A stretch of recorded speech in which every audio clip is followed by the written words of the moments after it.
Kia ora tātou katoa, e kuima, e koroma, e hōmā, tēnā koutou. The warmest of welcomes to this event to commemorate Maurice Gee. This is a wonderful venue, it's new to me, and it's great that you're here. Thank you very much for coming. My name's Jeff Walker. For 25 years or so, I was Maurice's publisher at Penguin New Zealand. And there was a time when Maurice and I became very good friends. It's a special joy for me to be playing a small part today in welcoming you and getting the show on the road. So here we are, and thank you again for coming. Maurice's family has invited a small group of people to speak. And they will be as follows. Diana Bastian, formerly Wilkie. An old family friend will talk about Maurice's early Nelson years. Fergus Barrowman, who published Maurice's last book, will talk about the Wellington years and Maurice's overall place in the literary culture. Peter Butler, an old friend, will talk about the later Nelson years. I'll reflect on my long professional association with Maurice and our friendship. And finally, Maurice's son Nigel will speak about his own personal relationship with his dad. So some housekeeping. At the back of the hall are a large quantity of some of Maurice's books. Even Maurice Gee does have some leftover books. They're in variable condition, but you're welcome to take one, and in fact, you're welcome to take two. In addition, there are some stickers which you're welcome to place inside the book. And there are also some tribute books, which I'll refer to later, which you're very, very welcome to fill in from your own personal perspective. Afterwards, we invite you to enjoy food and drink. So I'd first like to introduce Diane Bastian, an old family friend who's known Maurice for a very long time.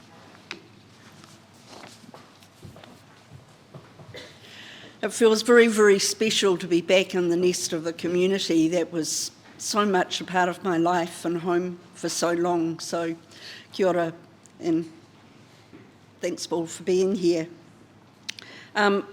My words are very much a reminiscence of that time of knowing Maurice and Margareta of the Gee family. When I moved to Nelson from Auckland in the 1970s, the first family Gareth and I met were often UK arrivals, and they were a creative community of escapees from a nuclear winter, or the fear of. And like us, they sought new beginnings. Maurice and Margareta were also new arrivals, and they were settling into their new life rhythm. I found that Nelson provided such a rich environment, which provided a sense of anything being possible. We discovered river valleys to be very much a part of Nelson life, and we first met Maurice and Margareta at a gathering up the Teal.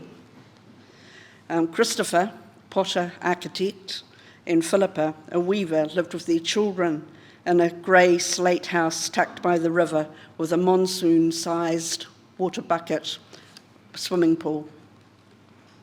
And the Gees lived in town in a house which was perched above a river with its swimming holes. And their life had a very steady and very disciplined rhythm.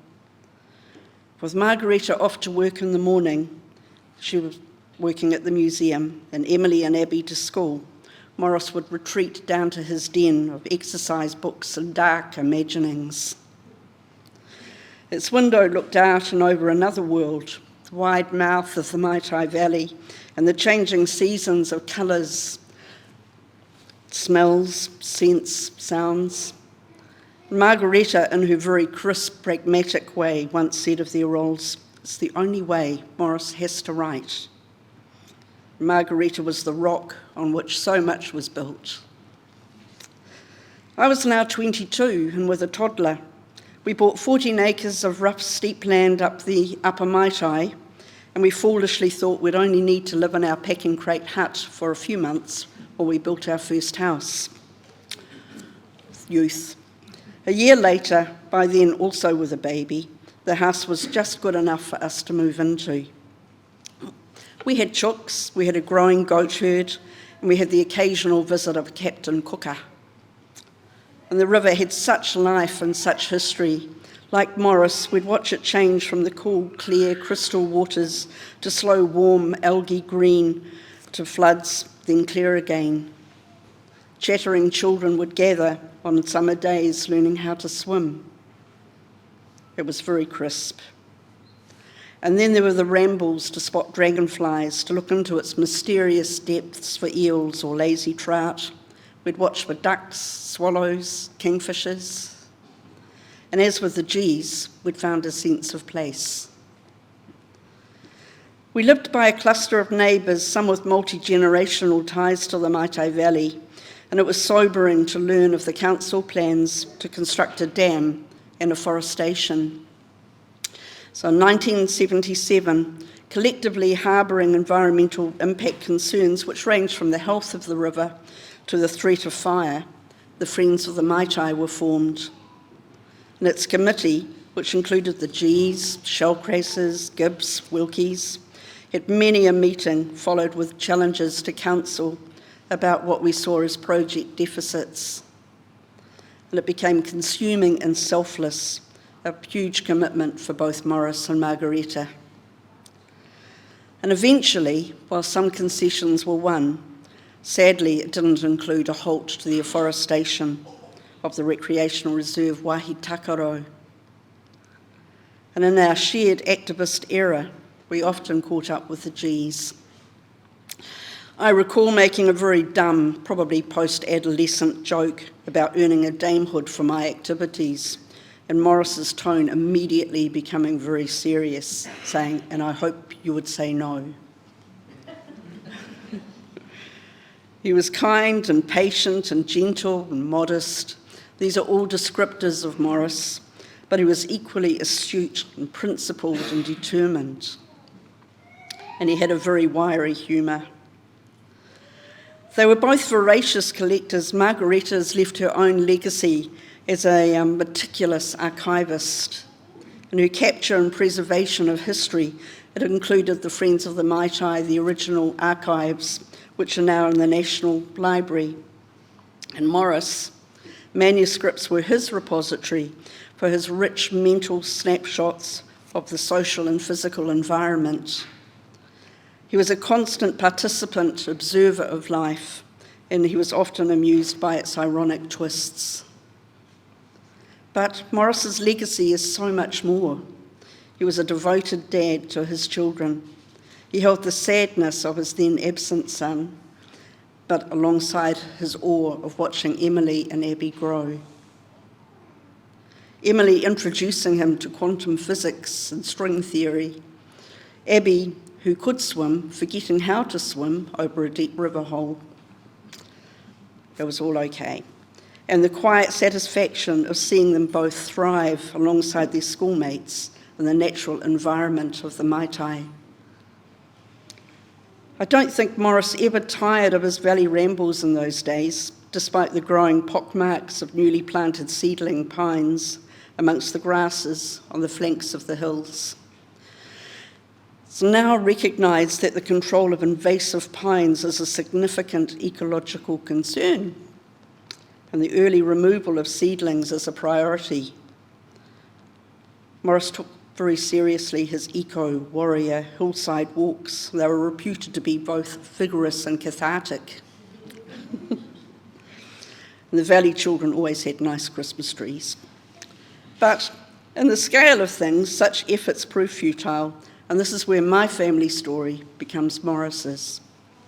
To set the scene was the Friday just before Waitangi weekend in 1981, and many of you will recall it. As with Emily and Abby, my children, Rachel and Jess, were at school, and their dad and I at work in Nelson. It was a very airy day.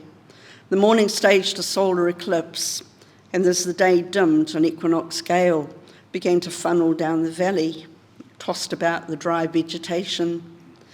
And amongst it all, a fire took hold, growing to a fast-moving storm within minutes. I often imagine Maurice sitting in his writing room looking out over the hills towards the Maitai and the billowing cloud of smoke. Further up the valley, a sheet of flame arced across hills the length of 2 football fields, sucking oxygen from the air of fleeing campers.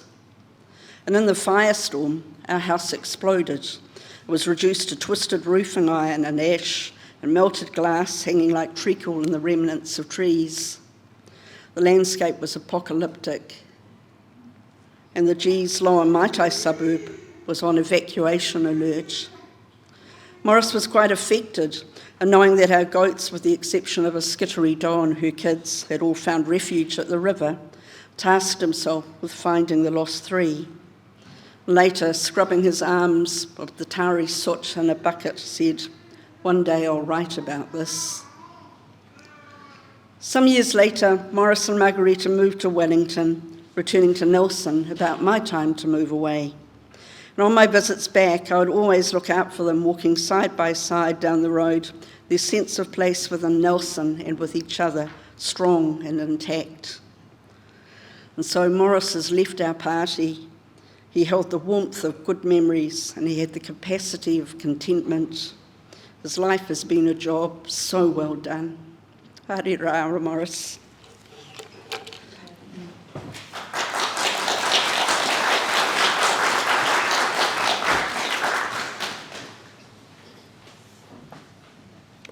Thank you, Diana. Fergus Barrowman actually published Maurice's last book, Memory Pieces, which is the closest Maurice got to an autobiography. Fergus. Okay, ngā mihi nui ki a koutou. Thank you all for being here, and a special greeting to Nigel and Emily and Abby and the rest of the family and friends. I'm a bit nervous, so bear with me. I want to begin by saying that Maurice Gee changed my life. 1979, when Plum came out in paperback, was my first year at university. And I was majoring in philosophy and French because I thought English wasn't a proper major. I was going to be reading books all the time anyway. And then I read Plum, and I also read, I should mention, James K. Baxter's collected poems out that year, and I was off. A whole new life opened up before me. And thinking about Plum, what it gave me wasn't just the sort of literary thrill of the craft and the beautiful writing. It was a sense of a New Zealand that was much more diverse and rich than I had imagined in my little life growing up in Kilburn for all of those years. Everything that is said about Maurice the moralist is true. His unsparing exposure of the narrow puritanical streak in our national character, the potential for violence and exclusion, and I could recognise all of that going on around me. You know, the story of George Plum's raised banishing hand and Alfred, all of that seemed very relatable. But I do want to say that I think that that is often overstated when we talk about Maurice's books, because there are other lives. There are Edie, there's all of the children, there's Meg's story, and there are many lives lived well in love and fulfilment in Maurice's work. And those acts of violence and exclusion are not like a natural force. They are always shown in very specific and particular circumstances. People are shown making bad choices and doing bad things, and because it's so acutely observed, as a reader, you see that there were other choices that could be made, and you see other alternative paths. Now, at this point, I should give you chapter and verse, a few examples, but I've spent the last month in Golden Bay, which is the best place to be, and all of my books have been back in Wellington, and all of the Maurice books in the Tākaka Library were out, which is great, as it should be. So I will be going back to reread Maurice when I get back home, and I think I will go first to that run of 6 magic novels from Plum through to Going West. For me, that's the absolute heart of Maurice's achievement. And those are the books that we as readers and future generations of readers will return to and return to. But in saying that, I don't want to dismiss the huge range of other work, those early novels and short stories, the later novels, and I think of Golden Bay in, now I'm blanking, was that in Live Bodies or Loving Ways? And Ellie and the Shadow Man, The Woman Artist's Life, and the 1930s sort of boys' club of Wellington literature that's in The Scornful Moon. Marvellous books. And I especially want to acknowledge the children's and young adult books. Maurice himself, early in the years of writing those books, could be a little bit dismissive of them. He talked about them as being a little bit easier to write, children having sort of simpler moral complexions perhaps. And I wonder if that's part of the reason why they became such an important thing to him. And books like The Fat Man and Orchard Girl are such wonderful books because they released a kind of a simplicity of utterance that the conscious craftsman of the bigger books wasn't able to find. I also think that those children's books were a kind of an overflow of all of the work that Maurice did for film and television. All of those scripts he wrote, all of those concepts he developed. So coming up through The Fat Man and then flowing on through the later books, marvellous work. And that's a way of getting to the amount of work that Maurice did as an example to other New Zealand writers of industry and commitment. Can you hear me, Elizabeth? Yes. Yeah, I'm doing my best. It's an astonishing record. There were 9 novels in the 1980s, 8 in the 1970s, and 6 in the 2000s. All of that came, of course, after Maurice met Margareta, and who would be the mainstay of his life, and moved with her and Abby and Emily to Nelson, and then left secure employment bravely to become a full-time writer in the mid-40s.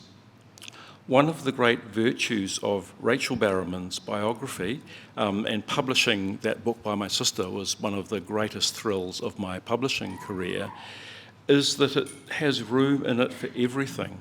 And Rachel talks so well about work and money, about sales and royalties, grants and fellowships, film options and TV scripts. And she shows both the scale of Maurice's professional achievement and also how tenuous it was in such a small society as ours, and how hard he had to work to safeguard it.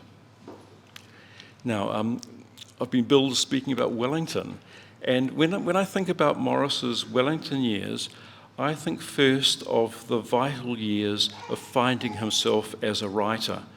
1957 to 1960, living in his beloved 2-room, 2-storey batch in Gusney Street, carousing with writer friends like Maurice Shadbolt and James K. Baxter, and reprobates like John Yellish and Brian Bell, cementing long-term friendships, including with Nigel and Julie Cook, pining after women, and then falling in love with the glamorous Hera Smith, a union that produced their son Nigel. It's a headily romantic scene, New Zealand literature in all its underground bohemian glory, which is again beautifully rendered in Rachel's book, and also when Maurice revisited in fiction, especially Going West. Maurice's second Wellington period begins properly with the Gee family's move to Ngaio at the beginning of 1989, a move that was partly made possible by the award of the Victoria University Writing Residency, and full credit to my employer for that and for the honorary doctorate of 1987. And I just observed that Maurice was pleased to accept honours from institutions he respected, universities and the Arts Foundation, and was a consistent refuser of honours from the Queen. But Morris in Wellington, apart from seeing him occasionally in the university that year, he honestly didn't seem much more present in Wellington than he had earlier in the 80s. And I wonder whether living quietly in Nio wasn't so different from living quietly in Nelson, hard at work all the time. But the 80s and 90s were New Zealand literature's overground years. Everything changed. New Zealand literature burst from black and white to full colour. We had book launches, writers' festivals, book awards, writing fellowships. We had a dedicated magazine, quote unquote. We had TV programs. It seems like a golden age now, doesn't it, Jeff? And Maurice, rode the wave of that and was part of the fuel of that. And I think one of the reasons for Maurice's career going so well was that he finally had the energetic and dedicated support of a loyal New Zealand publisher. He had one of those complicated rights circumstances that early New Zealand writers suffered. There's a lot about that in Janet Frame's autobiography and biography as well. But Ray Richards, our first literary agent, and Jeff, the great editor at Penguin in the 1980s and 90s, sorted it out and saw Maurice on his way. Other accolades came, including the Catherine Mansfield Fellowship in 1992. And Maurice and Margaretta's Months in Monton provide a really deliciously comic interlude in Rachel's book. But in Wellington, in a way, for me, he wasn't often to be seen. I have two personal memories of Maurice at book launches that feel relevant today. The first is his last public appearance here in the Granary 7 years ago for the publication of Memory Pieces, a book of 3 short memoirs of his childhood, of his parents, and of Margaretta, which he had written for family with no thought of publication, which is, I think, what gives them their special direct charm. And thanks to Jeff for bringing that project to me at VUP. It's another highlight of my life. What I remember of the launch is the love that came to Maurice from the audience in this room, and how much Maurice enjoyed that love and that occasion, and the little interview we had on stage, his chance to talk about himself, for about 20 minutes until he got tired, and then he was ready to sign some books and go home. 20 years earlier, there was a book launch at the Wellington International Writers' Festival of Live Bodies, published by Penguin, alongside 2 VUP books, Elizabeth's 6th book, Tawa, and Catherine Chidgey's debut, In the Fishbone Church. We thought, the VUP side, that we were incredibly lucky that the great Maurice Gee had deigned to share his stage with us. What I found out, of course, was that was the first book launch Maurice had actually agreed to have since the launch of Soul Survivor way back in 1983. And I think that the reason he did it was because he had 2 other writers on the stage, that it wasn't going to be all about Maurice. So that's how I will think of Maurice the man, as well as being an absolute delight to work with, and the many kindnesses he showed other writers and the people he met in his public career. I think of him as a sort of amused and gentle presence, a little apart from the crowd, but much happier to be part of the community, part of that group of writers, that line of writers, than to be set on a pedestal by himself. And thank you all for listening. Kia ora tātou.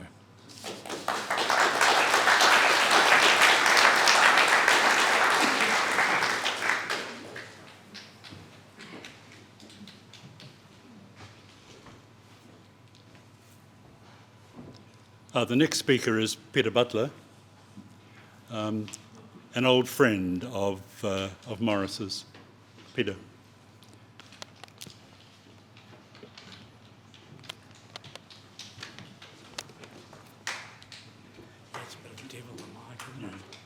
Thank you.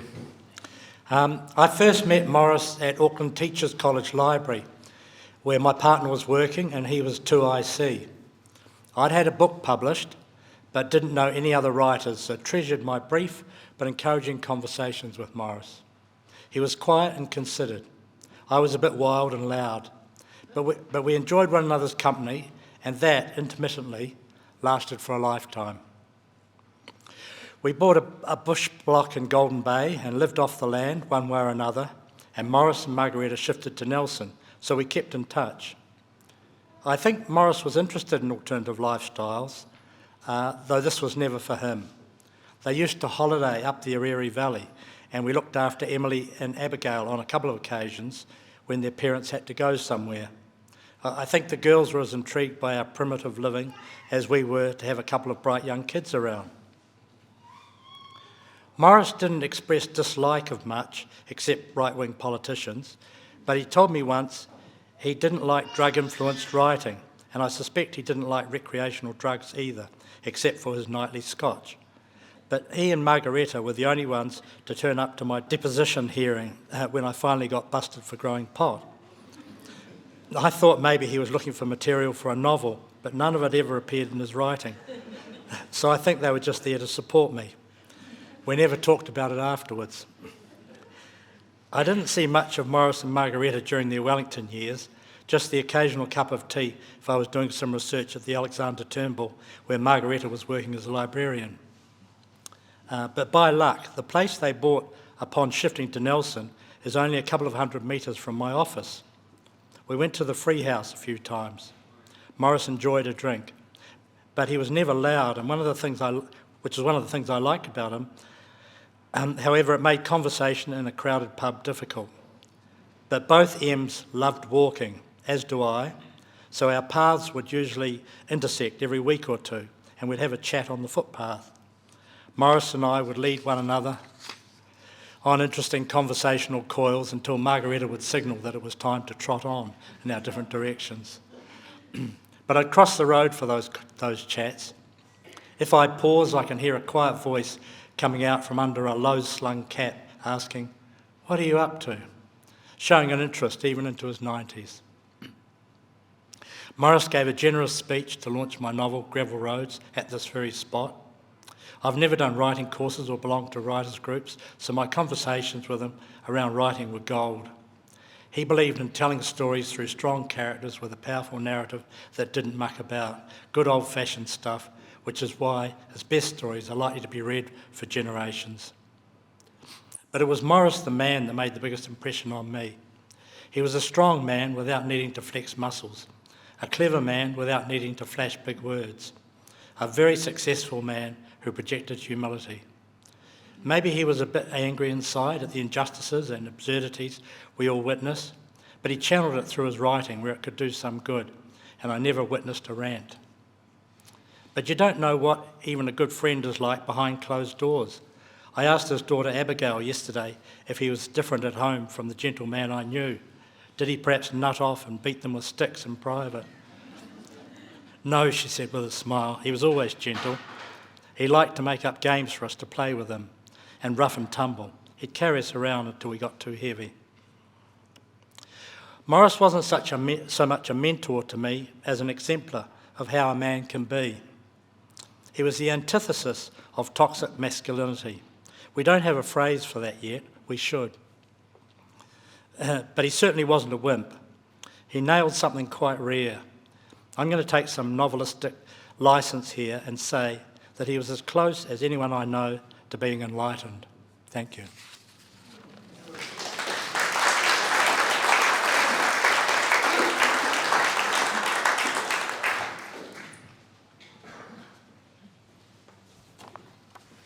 Thank you, Peter. The antithesis of toxic masculinity. I love it. We should capture it and give it a name. I was Maurice's publisher at Penguin for just on 25 years. He was one of the longest-serving authors that I worked with. From the beginning, I actually felt quite a connection with him. He seemed to be from a background similar to mine. My father too was a quiet, gentle, provincial man, if I may use the expression, and Maurice's manner reminded me of my dad. I was aware of Maurice's modesty and generosity when his agent, Ray Richards, sent me the first completed manuscript. It was for the novel Prowlers, which was always one of Maurice's favourites. After the week or so that I took to read the novel, I realised that this famous writer was hanging out for my opinion. And me, very much the new boy in my early days at Penguin. Maurice wanted to know my response, and I never forgot his generosity.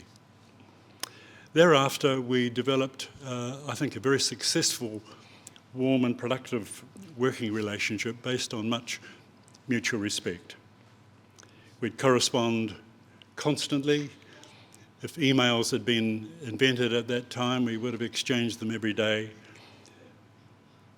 Whenever I visited Wellington from Auckland, I'd drive up to Chelmsford Street, Nio, for coffee and a bun. Sometimes Margarita would be there. Maurice and I discovered that we were basically a couple of old lefties, which helped a great deal. We also discovered a mutual interest in cricket, not widely known. In the novel Plum, George Plum is described as a cricketer as a useful little trundler. Cricket tragics such as myself will know exactly what that means.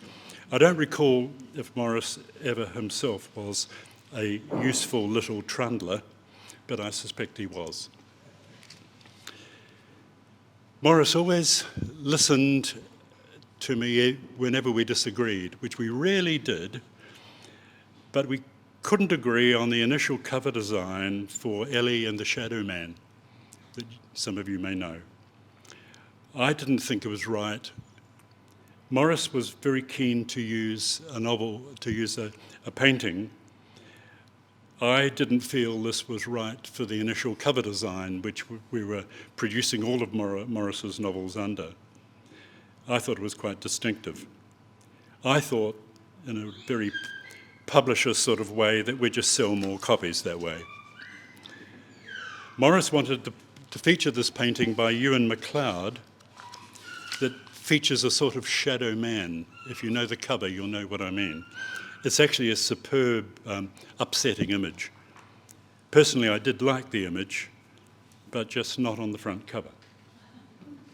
In the end, I'm happy to report that we compromised. The final cover did feature Penguin's series design, and Maurice got his painting as part of the series design. We also worked very hard fine-tuning our relationship with Faber, which Fergus referred to. For some years, Maurice was actually Faber's longest-serving living foreign author. He had been publishing with them for many, many years. The Plum trilogy, for example, was published first in the UK by Faber. When Penguin in New Zealand began to publish Maurice's work, after negotiating it with Ray Richards, his agent, we had to buy the rights from Faber. Yet Maurice was a New Zealander. It didn't make sense, especially financially, for Maurice. And if you really want to know the details, see me afterwards. So slowly over several years, with the help of Ray Richards, we switched the arrangement. Maurice's primary book contracts were now to be with Penguin New Zealand, and Faber in the UK bought the book rights from us. And we handled the editing much closer to home. The last Faber-originated novel was Going West, and the first Penguin-originated novels were Crime Story and The Fat Man, both in 1994. I was always aware of the fragility of the career which Maurice had chosen. It was an extraordinary act of bravery to go out on his own and attempt to earn a living as a writer. It forced him to do other things as well. He wrote television scripts, for example, Mortimer's Patch, you may remember. It took a lot of courage for him to finish that full-time employment and become a precarious full-time writer. So when after one of his big book awards, a journalist in Wellington asked him what he was going to do with the money, he said he'd buy a decent car. Maurice only very reluctantly agreed to do media interviews and make public appearances, as Fergus has said. One of the reasons was that he actually, apart from hating them, he actually feared that he wouldn't be able to articulate himself properly on his feet, as it were. And he refused to go to any writers' festivals, which were starting to develop. But in 2012, he finally agreed to fill the guest of honour shot at the Auckland Writers' Festival and be interviewed by myself. He did insist that there be no questions from the audience. So all the time he was protective of how he performed. It was a rare experience, and some people here were there and they'll know what I mean. For an hour he spoke freely. He talked about the creek that recurs in many of his novels, for example, about the dark thread that's always there in Maurice's writing, about why he loved writing for younger readers in novels such as Under the Mountain and The Fat Man. He was misquoted several times on that subject, but he never tried to insist that it was easy writing for children, just that he preferred it. And at the end of the hour at the Auckland Writers' Festival, everybody in the audience rose to their feet and Maurice received a standing ovation. It was fantastic. And during that discussion, I was struck by how comfortable Maurice was about ending his writing career in the way he did. Not every writer just winds down and comes to a decision. Most, I suspect, just keep on going. So definitely no more novels from the point he decided not to publish again. He did have, as he said in the interview at the Writers' Festival, he did have a sense of completion. I'm absolutely at ease, he said. I'd finally like to add that for several decades, Maurice was edited by Jane Parkin, the finest of editors. She's over there. He treasured that working relationship and he trusted Jane completely.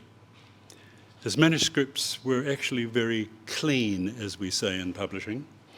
So Jane's suggested editing changes were usually very, very subtle, and he rose to the occasion. I'd like to acknowledge the important role that Jane has played in Maurice's novels. Kia ora, Jane. Despite Maurice's decision not to continue to write, his death is a big loss to his family and friends, but also to his many readers and to the literary community. And it makes the legacy of his books doubly precious. We have so much to celebrate. Thank you.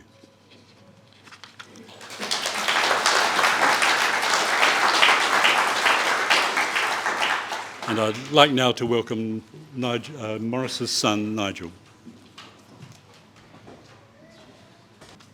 Haere mai, everyone. There won't be any prizes for anyone that counts how many times I say the word dad over the next 10 minutes. I'm no writer, and I know there's one or two of you wonderful types out there at the moment. So composing a eulogy for your father's end-of-life celebration is something that we will only do once. It's not the same process as writing for a close mate's send-off. That's much easier, because usually in that case there is a raft of naughty life experiences to draw from, to get people giggling, to keep the mood light. On this occasion, I've had to change down a gear and make things flow from a slightly different angle, to recall moments and quotes that have made me laugh or smile with pride, and with Dad, there have been many of those. There's a side to the Gees that some of you here may not know about. A few of us can be a little rough around the edges, a little comical, slightly antagonistic in a nice way. I'm thinking of uncles, some cousins, myself when I say this, but even from a young age, Dad was a little more refined, a touch more reserved, more of a chapel than a G. An example of this, on the afternoon of Dad's cremation recently, over a couple of beers, my dear Uncle Gary launched into a story of his brother, describing him as a goody two-shoes because he refused to peep through a hole in the wall of the girls' changing shed when they were boys. Both loving brothers with subtle differences. I have some early memories, such as a brief period, a few months in Takapuna, staying with my grandparents, Len and Lyndall, when I was about 5 or 6. This period of adjustment in my life was a little too long to be out of school, which resulted in Dad and most likely my loving Nana Lyndall randomly enrolling me in an all-girls school, St Anne's School for Girls on Takapuna Beach. Is there someone else that's done that? Fabulous. Even though it was tough at that age, in later years I thank my father for this wonderful life experience. Another memory, this time in Wadestown, when Dad caught me hacking away at his much-loved mature lancewood with a tomahawk I found in his garden shed. To this day, the only time I've ever seen my father truly angry. There have been numerous family stories told to me by Dad. Many of those stories were about his father, Len. Len was a real G, physically tough, a hard-working man, but gentle and loving father to his 3 sons. Len was a champion boxer. Dad loved telling me of his father's signature boxing combination move, the straight left followed by the right cross, which won Pop a number of bouts. Dad would always start exclaiming, "The straight left stands your opponent upright and startles him and must be delivered hard and fast." Then the decisive right cross to knock him out. Dad always told me that story with proud enthusiasm and added that it never worked for him in schoolyard fisticuffs as a boy.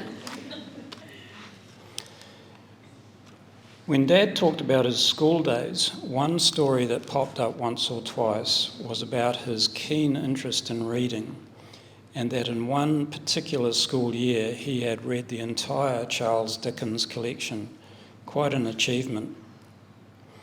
At the time, his teachers refused to believe him, and right up to Dad's final days, this is something that always annoyed him, still describing his teachers as silly pricks. When I think about this, I'm not surprised that Dad didn't have time to peep through the hole in the wall of the girls' changing shed. Dad had a few subtle dislikes. The common necktie was one, which I've heard him describe as a useless piece of cloth. Sorry for anyone that's wearing a tie out there today.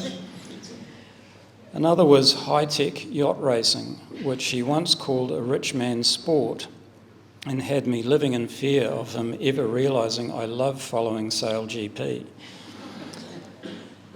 And finally, not so subtle a dislike, non-alcoholic wine, which found its way to the dining table very recently without Dad understanding how it had been planted there. Margareta describing it as weird, Dad saying it should be illegal, and that he will lay a complaint to the supermarket. A little digression to that, it's true that Dad enjoyed a drink on occasions, but was never a big drinker. Having said that, before Plum was published, before there was any spare cash, he used to brew his own beer. I can recall bottles sometimes exploding.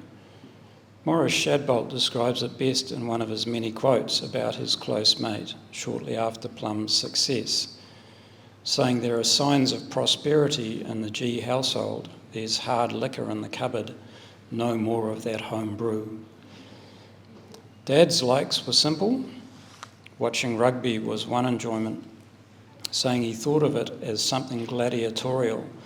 It bothered him that these days it wasn't free to air and thought it was every Kiwi's right to watch rugby live without cost. Lately his joy came from small things, such as King Street friend Keely Jury's delicious fruitcake, hand-delivered on regular occasion. One of those recent deliveries producing a hilarious video of Dad shuffle dancing about the kitchen, clutching the heavy package, singing, "Nobody gets any of it, the cake is all for me." Dad retained his good sense of humour. Only a few weeks ago, while home alone, he tripped and fell, ending wedged seat first inside the cane washing basket in his room, which is here.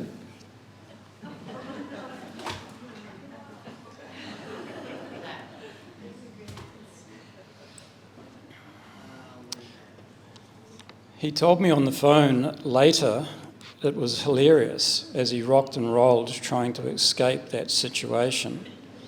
And you'll see there are some stickers when you go to collect your books of an elderly gentleman wedged in a cane washing basket. Only weeks before that, while being prepped for minor skin surgery, the anaesthetist told Dad the procedure couldn't go ahead as he had developed high blood pressure during pre-op. "What's the issue with high blood pressure during surgery?" Dad asked the anaesthetist. She replied, "Stroke is the main possibility, Maurice." Dad's answer to that was instant. With glee on his face, he said, "Good, let's proceed in that case."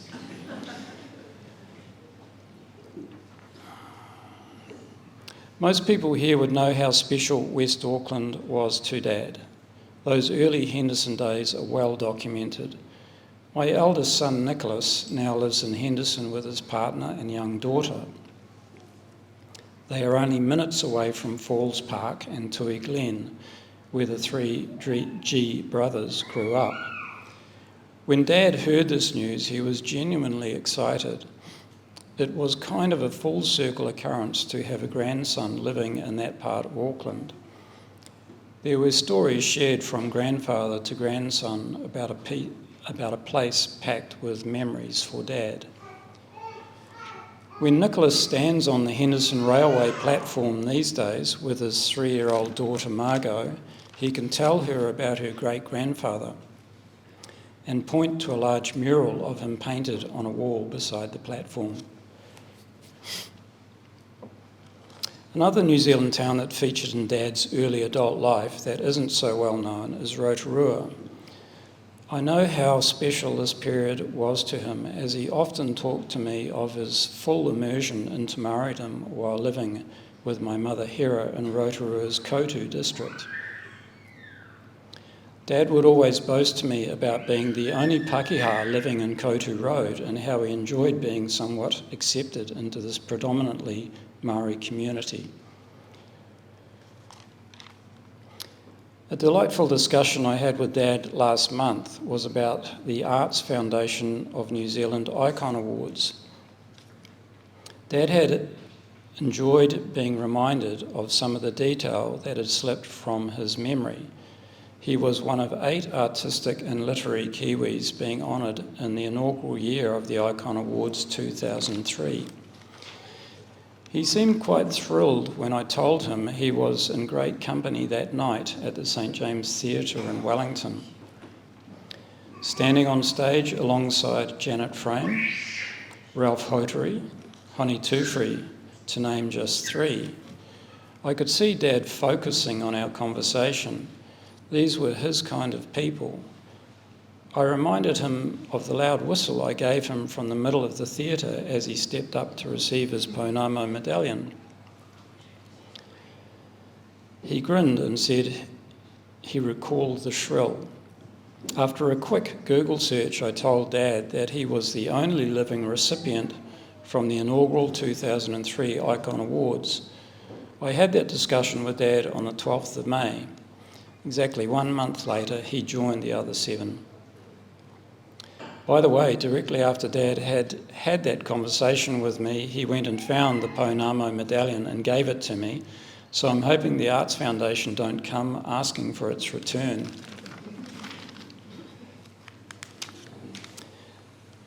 There were other awards and nominations that some here may not be aware of.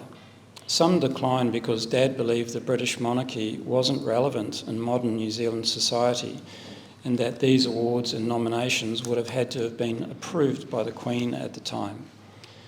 In the 1980s, he declined a nomination for a New Year's Honour, which was most likely an OBE.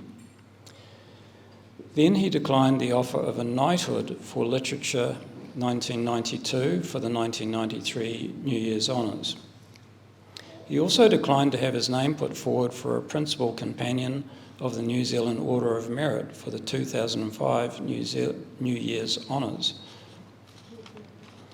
Besides the Icon Award, Dad accepted 2 honorary doctorates, firstly from Victoria University, 1987, and then from Auckland University, 2004.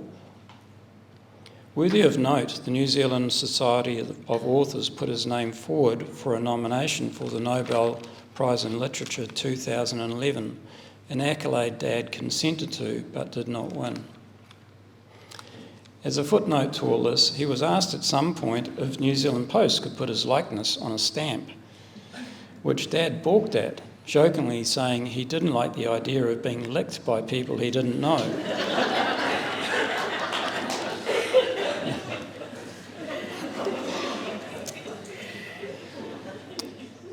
There are 2 people I'd like to acknowledge here today. One is Rachel Barrowman. Your wonderful biography on Dad was a publication that he greatly treasured.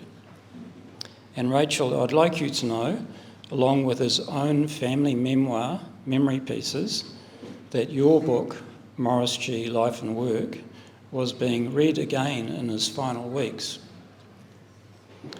The other acknowledgement is of Dad's wife of 55 years, Margareta.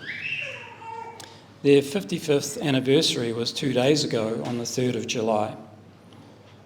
Margareta's influence on Dad's apprentice years is documented in a story titled Running on the Stairs, which Dad wrote about their beginnings together and the life that followed.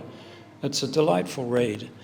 For me, I will recall Margareta enjoying one of her many reggae CDs at the dinner table, or endlessly patting dogs she didn't know while out walking along the Mai Tai, and for religiously banishing Dad to his room each evening to watch the sport at the end of the TV news. Could I also mention our loving King Street friends, Kath and Mark, Ben and Mary, Chris and Keely, and not to forget George and Maureen. These are people who took an interest in Maurice and Margareta's well-being, people who enjoyed having M&M on the corner of their wonderful street. They both felt very much at home in that house, and we thank each of you for the part you played in that. Nearly done. The draft of this eulogy was written at Dad's desk, the same desk that a number of his latest books came to life on. I have to admit, I felt some pressure as I thought about him writing in an exercise book in longhand on the right side and making corrections on the left side. I applied the exact same technique writing this. It wasn't working. I said to Emily, "This is mostly rubbish." She said, "Keep going and I'll run it through ChatGPT later." I'm sorry, Em, I hope I'm not giving any secrets away. I don't know where I'm going with this other than to say these pages have really made me appreciate my father's skill. To produce 35 adult and children's novels and 2 memoirs to such a high standard over his writing life is something myself and our family is incredibly proud of. The humble storyteller is how I think of him, a man of warmth, humour and gentle wit. By now most of you will know the circumstances of Dad's death. He always had strong views on end-of-life choice.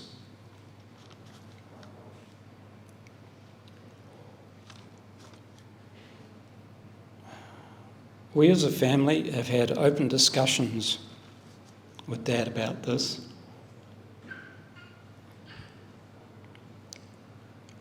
For the last 20 years or so.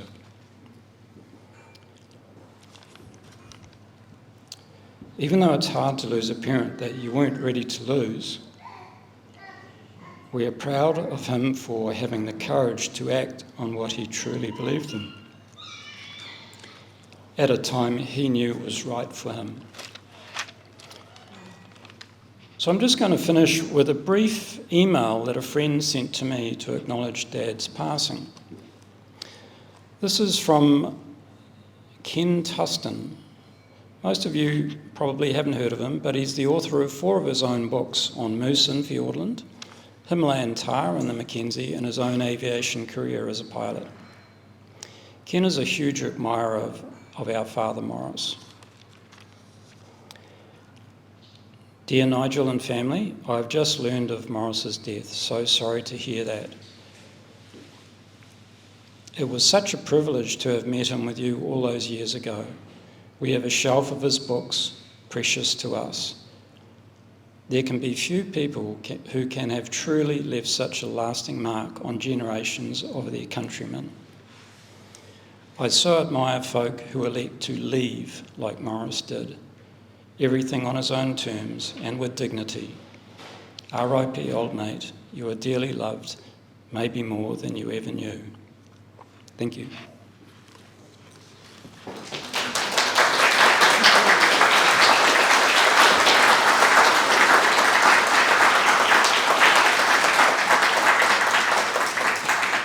So we're just going to have about 5 minutes of slides. So we could stay seated and watch those, and then we'll go and have a beer.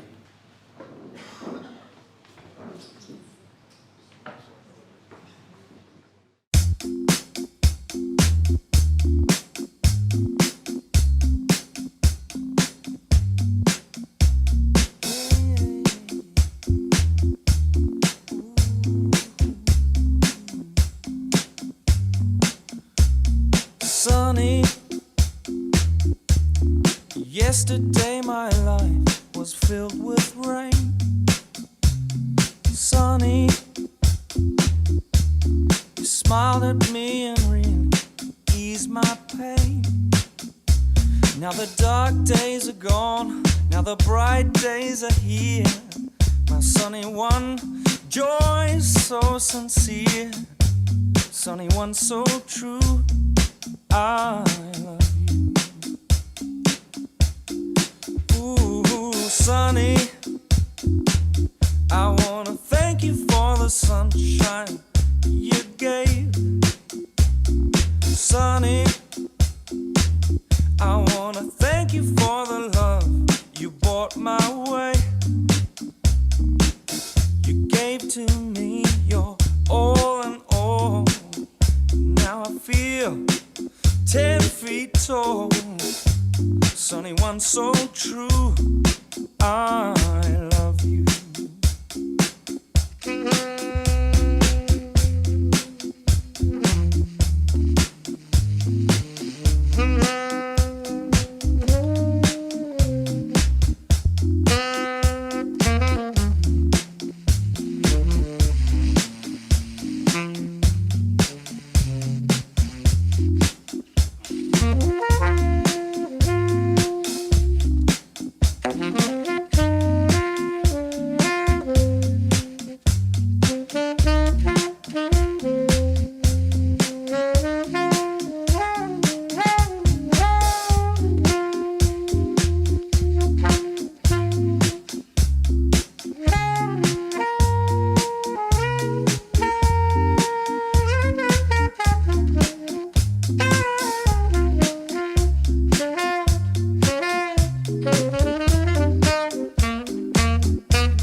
was torn like a wind-blowing sand, and a rock was born when you stepped in.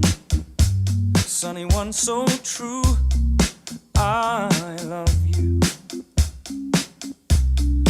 Oh, Sunny, I wanna thank you for the smile upon your face. Sunny, I wanna thank you for the sweet and warm embrace. You're my spark of nature's fire. You got my soul and my desire. Sunny one so true, I love you. Oh, I love you. I love you. I love you. Love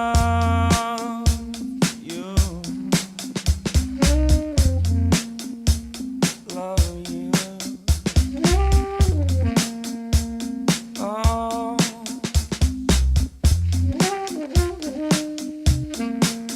I love you. Oh, yeah. Love you. Oh, yeah.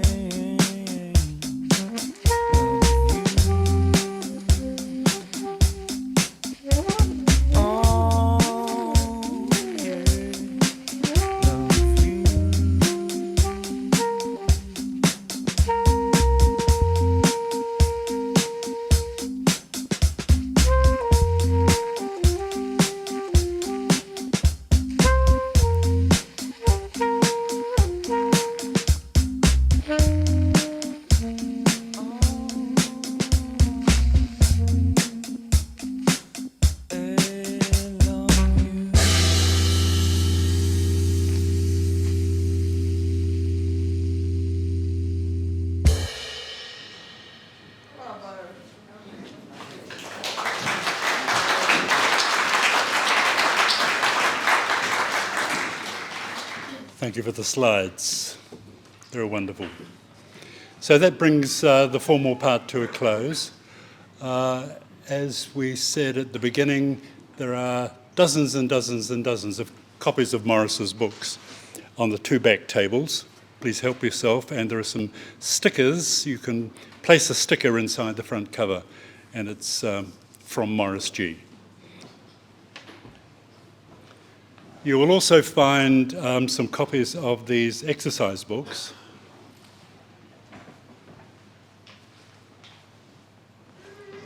As has already been mentioned, Maurice first wrote all his fiction in the exercise books, and this is actually one of them. He wrote on the right-hand side, and he dropped in the notes and the corrections on the left. There's finger food and drinks. And do share your memories of Maurice and his books. On behalf of Abby, Emily and Nigel, thank you so much for coming. Kia ora tātou katoa.